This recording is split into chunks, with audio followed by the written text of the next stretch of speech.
बच्चों, कैसे हैं आप लोग। आपका स्वागत है आपके अपने प्रीता पहचान क्लासेस में। तो नए चैप्टर्स, नहीं सब कुछ नया नया, नई क्लासेस ना, नए पाठ आपके सामने होंगे और एक नया उमंग भी। आप एक क्लास आगे आ गए हैं, तो आज से हमारा क्लास शुरू हो गया आज के नए सत्र का।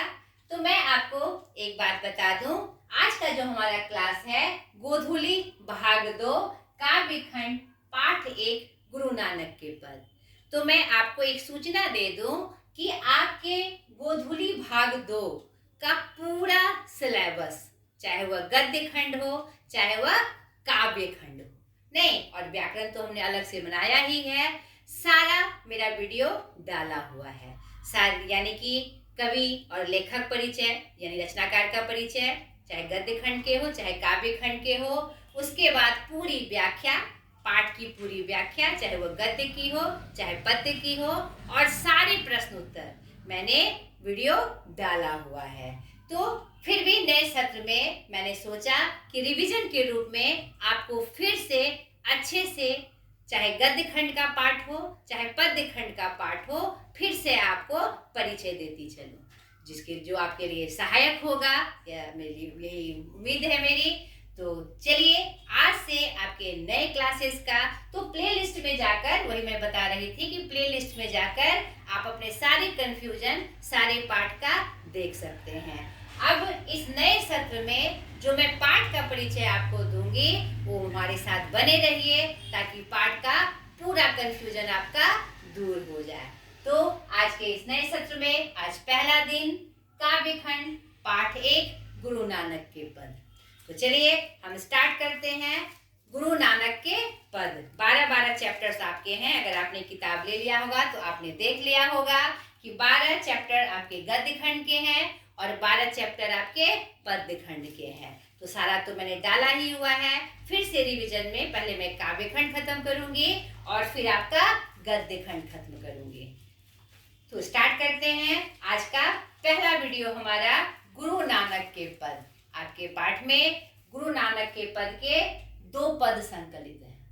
गुरु नानक कौन थे? सिख धर्म के प्रवर्तक थे। ठीक है, उनके शिष्य जो 5वें गुरु थे सिख के, अर्जुन देव जी ने उनकी पूरी रचनाओं का संग्रह गुरु ग्रंथ साहिब में किया है। ठीक है, ये सब पता है। उनका सारा पूरा परिचय आपको प्लेलिस्ट से उपलब्ध हो जाएगा पाठ के अनुसार। तो चलिए स्टार्ट करते हैं बिना समय को गवाए आज के इस क्लास का गुरु नानक के पद का पूरा परिचय। तो आज हम पहला पद देखेंगे और नेक्स्ट क्लास में फिर दूसरा पद देखेंगे।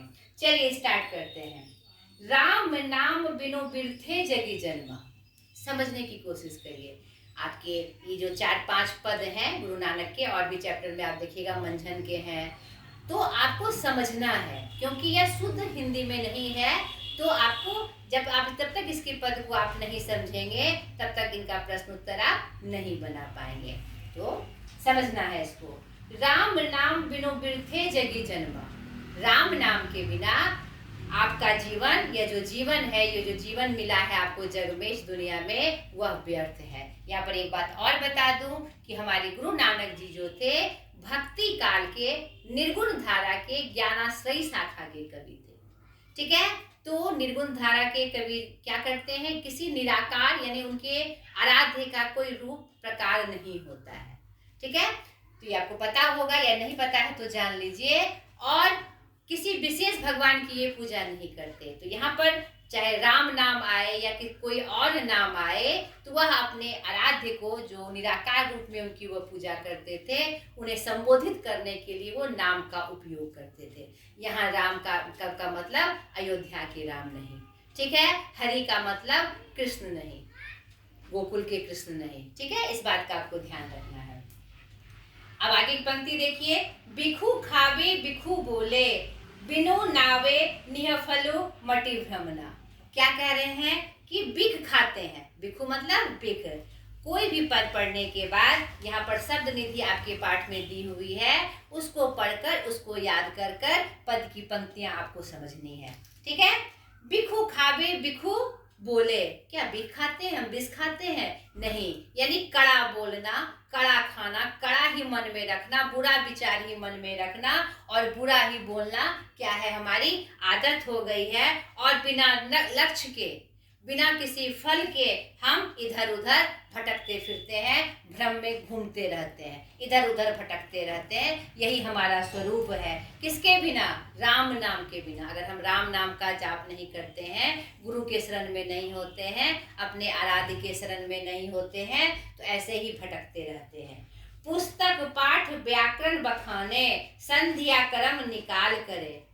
बड़े बड़े पुस्तक पढ़ते हैं, हम पाठ करते हैं और अपने व्याकरण, अपने ज्ञान का बखान करते फिरते हैं। नहीं, झूठ मूठ का कुछ से कुछ काम कर कर अपने जो अमूल्य समय है उसको निकालते रहते हैं और उसे ही अपने जीवन का सही लक्ष्य मान लेते हैं, जो कि गलत है।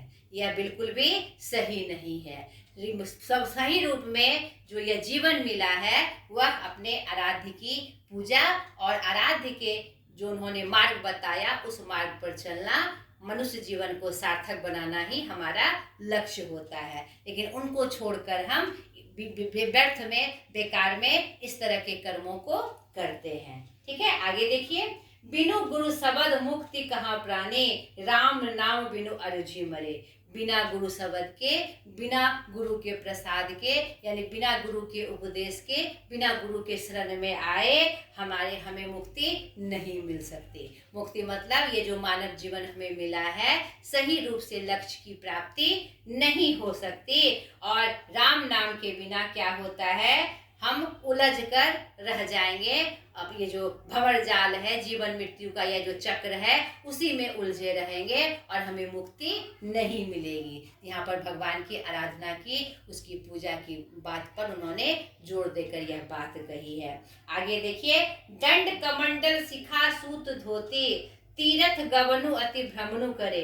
डंडा लेकर, कमंडल लेकर, शिखा बढ़ाकर, नहीं, पूरे शरीर पे सूतर कपड़ा पहनकर, अवधूत घसकर यानी भस्म घसकर अपने आप को हम साधु कहते हैं, अपने आप को विद्वान कहते हैं, अपने आप को पंडित कहते हैं और चारों तरफ तीरथ करते हैं। लेकिन इससे हमें सही ज्ञान की प्राप्ति नहीं होती। वास्तविक ज्ञान की प्राप्ति, वास्तविक सुख हमें राम नाम के जप से, उनके सामीप्य से प्राप्त होती है। ये सब दिखावे की प्रवृत्ति अपनाकर कुछ नहीं होगा। आगे देखिए। राम नाम बिनु शांति न आवे, जपि हरि हरि नाम सो पारी परे। बिना राम नाम के जप के, बिना राम नाम के जाप के, यानी अपने आराध्य की बिना पूजा किए, आराधना किए, क्या होगा, शांति नहीं मिलेगी। और हरि हरि का नाम जो लेता है, यानी भगवान का जो नाम जाप करता है, उनकी शरण में रहता है, वह इस भवसागर से पार होता है। यह जीवन मरण के चक्र से पार हो सकता है। यानी यहाँ उन्होंने गुरु की आराधना की सार्थकता बताई है। ठीक है। जटा मुकुट तन भस्म लगाई, बसन छोड़ी तन नगन भया। हम इतना कर जाते हैं कि जटा बढ़ा लेते हैं, मुकुट लगाकर, तन पे भस्म लगाकर अपने आप को श्रेष्ठ समझते हैं। यहाँ तक कि हम अपना कपड़ा भी छोड़ देते हैं और साधु का रूप धरकर हम सोचते हैं यही हमारे जीवन का सही रूप है, यही हमारे जीवन का सही लक्ष्य है। लेकिन ये सही नहीं है। गुरु नानक जी ने वो उसे क्या कहा है, व्यर्थ माना है, निरर्थक माना है। ये जो इतने भी कर्म कांड हम करते हैं और यह समझते हैं हमें जीवन का सही रूप लक्ष्य प्राप्त हो गया, वह सही नहीं है। बिना राम नाम के जाप के आपको मुक्ति नहीं मिल सकती है। जेते जुआ जंत जल थल महियल, जत तत तू सरब जिया। ये सब कर कर हम क्या करते हैं, जहाँ भी जाते हैं, चाहे जल में, थल में, चाहे आकाश में, कहीं भी हम रहे, ऐसे ही तैसे हम क्या करते हैं, जीते रहते हैं। ये हमारे जीवन का सही मार्ग नहीं है, सही रास्ता नहीं है। इसमें जब चढ़कर, इसमें चलकर हम मुक्ति नहीं पा सकते, जीवन को साधना नहीं पूरा कर सकते हैं।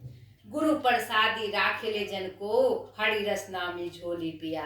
सबसे बड़ा प्रसाद क्या है, गुरु का प्रसाद, गुरु का आशीर्वाद, गुरु नाम का जप, उनमें विश्वास। ठीक है।